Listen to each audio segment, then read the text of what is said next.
Dia menempatkan peluru di tenggorokan anak itu. Karena orang Inggris akan menggantungnya. Karena peluru yang tersangkut di tenggorokannya bisa memungkinkan udara masuk ke tubuhnya saat dia digantung. Itu bisa menyelamatkan hidupnya. Paman memberi anak itu satu-satunya kesempatan untuk bertahan hidup. Sebelum dia meninggal, dia hanya memiliki satu permintaan kepadanya, untuk membunuh pengkhianat itu, untuk membalas mereka.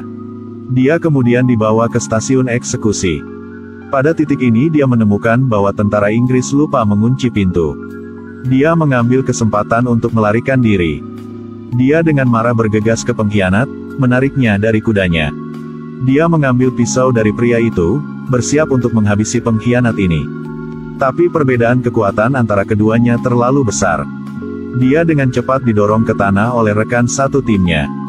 Dan dia telah kehilangan seluruh kemanusiaannya. Dia bahkan membantu Inggris menangani ayah mereka yang tidak patuh. Dan bunuh penduduk desa yang tidak mendengarkan. Dihadapkan dengan adik laki-lakinya yang ingin membalas dendam, dia bukannya tanpa ampun. Sebelum digantung, sang adik memberitahu adiknya bahwa dia berharap dia akan mengingat pohon ini. Suatu hari dia akan digantung di tempat ini.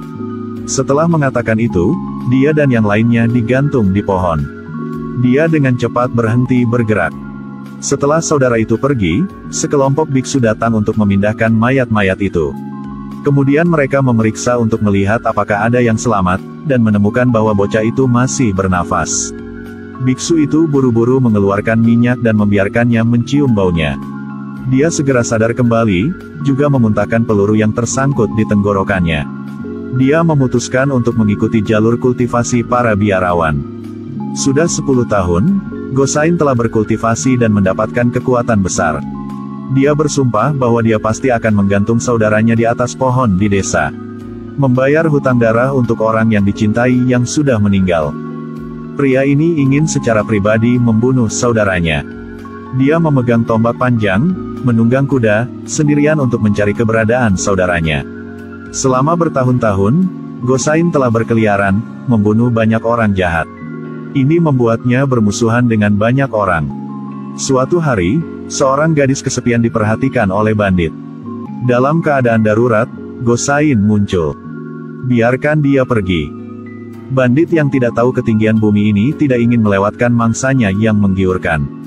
Para antek yang memegang senjata berbaris maju dan berbaris dengan anggun. Gosain melemparkan tombak panjangnya langsung, membunuh salah satu dari mereka. Orang-orang yang lain ketakutan dan berbalik untuk melarikan diri. Gosain takut sesuatu akan terjadi pada gadis itu, jadi dia memutuskan untuk pergi bersamanya sebentar. Apa yang tidak dia duga adalah karena kejujurannya, dia sendiri hampir dibunuh oleh gadis ini. Di malam hari dia meninggalkan 2 koin untuk gadis itu dan melanjutkan perjalanan balas dendamnya. Karena satu-satunya hal yang membuatnya tetap hidup adalah menemukan saudara pengkhianat untuk membalaskan dendam ayahnya. Kemudian, setelah saudaranya menjual seluruh desa, Inggris menjadikannya pemilik. Kakak jahat juga takut seseorang akan membalas dendam. Jadi mengirim sekelompok orang untuk membantai semua orang di desa. Bahkan anak berusia 2 tahun tidak akan memaafkan. Kemudian pegang semua koin emas dan bersiaplah untuk bermigrasi. Gosain dengan cepat menemukan keberadaannya. Pada malam hari, dia menggunakan waktu ketika para penjaga lengah. Dia mengeluarkan pisau, membelah tenda saudaranya, masuk ke dalam, dan menusukkan pisau itu ke leher saudaranya. Pada titik ini, dia benar-benar dapat menghadapinya. Tapi dia tidak pernah melupakan sumpahnya. Dia secara pribadi gantung diri ke puncak pohon di desa. Jadi Gosain mengikatnya dan bersiap untuk pergi. Pada saat ini, ada beberapa sosok di luar. Ketika dia tahu dia terekspos, dia hanya bisa melepaskan saudaranya dan lari dulu. Begitu dia membuka pintu untuk keluar, dia dikelilingi oleh bawahannya yang menggunakan jaring ikan. Bawahan itu akan membunuhnya ketika saudaranya muncul dan menghentikannya. Gosain memutar matanya, wanita yang menjualnya. Putra dan istri tidak dapat memiliki anak, jadi mereka membiarkan gadis ini menjadi pengganti. Setelah melahirkan, saudaranya secara tidak sengaja menendangnya keluar. Gadis yang menjual Gosain karena ingin bisa melihat anaknya lagi. Dia sangat marah sehingga dia menggertakkan giginya tetapi tidak bisa berbuat apa-apa. Kemudian saudaranya menggantungnya sambil memegang besi panas dan menanyai siapa yang bertanggung jawab atas Gosain. Di saat bahaya, panah melesat ke atas. Rahmat hanya bisa membiarkannya pergi dan bertarung. Dia mengambil kesempatan, ketika kedua belah pihak bertarung, mengambil rantai besi dan melarikan diri. Wanita ini memegang pisau dan mengancam. Jika dia tidak mengembalikan bayinya, dia akan membunuhnya. Tapi ayah bayi itu dengan sangat tenang berkata, "Jika kamu ingin membunuh, maka bunuhlah." Melihat ayah anak itu secara tidak sengaja, dia harus melepaskan tangannya. Pengasuh pergi untuk mengambil bayi ketika dia mengayunkan pisau dan menikamnya sampai mati. Rahmat menghunus pedangnya untuk membunuhnya. Dia bilang, "Aku satu-satunya yang memiliki ASI sekarang, jika aku mati, bayimu tidak akan hidup." Setelah berpikir sejenak, Rahmat pun setuju dengannya. Di gurun ini, tidak ada pengasuh tunggal yang bisa ditemukan. Pada saat ini, istrinya dengan marah memarahi suaminya. Rahmat kehilangan kesabaran, membunuh istrinya dengan pedangnya. Orang lain yang melihat itu merasa bahwa dia sangat kejam. Dengan demikian, gadis itu dipertemukan kembali dengan anak-anaknya, dan bersiap untuk berhijrah bersama Rahmat. Pada saat yang sama, setelah Gosain dan teman-temannya selesai merencanakan perburuan mereka, dia memimpin 2 anjing pemburu dan kemudian bersama teman-temannya mengejar saudaranya. Saat ini Rahmat telah mencapai perbatasan dan bersiap untuk menyeberangi sungai. Selama dia datang ke Inggris, dia akan aman. Agar tidak mengungkapkan identitasnya, dia berpura-pura mengucapkan selamat tinggal kepada bawahannya untuk terakhir kalinya.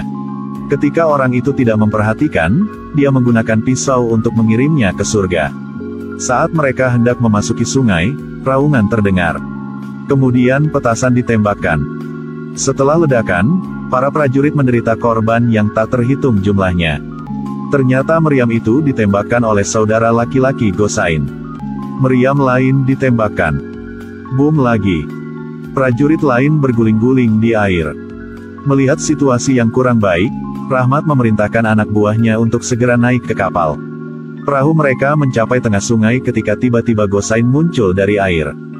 Dia perlahan naik ke perahu. Seorang antek melihatnya dan ditendang ke samping oleh Gosain. Menyaksikan adegan ini membuat Rahmat tercengang. Gosain menghunus pedangnya. Dia mengayunkan pedangnya dan antek-antek jatuh satu persatu. Lalu dia mengambil seorang pria sebagai bir. Rahmat melihat ini dan dengan cepat memohon untuk hidupnya. Dia menjatuhkan pedangnya, bergegas ke Rahmat dan memeluknya dan melompat ke sungai. Kemudian petasan datang. Perahu itu pecah menjadi 100 keping. Wanita itu menggendong bayinya dan untungnya selamat.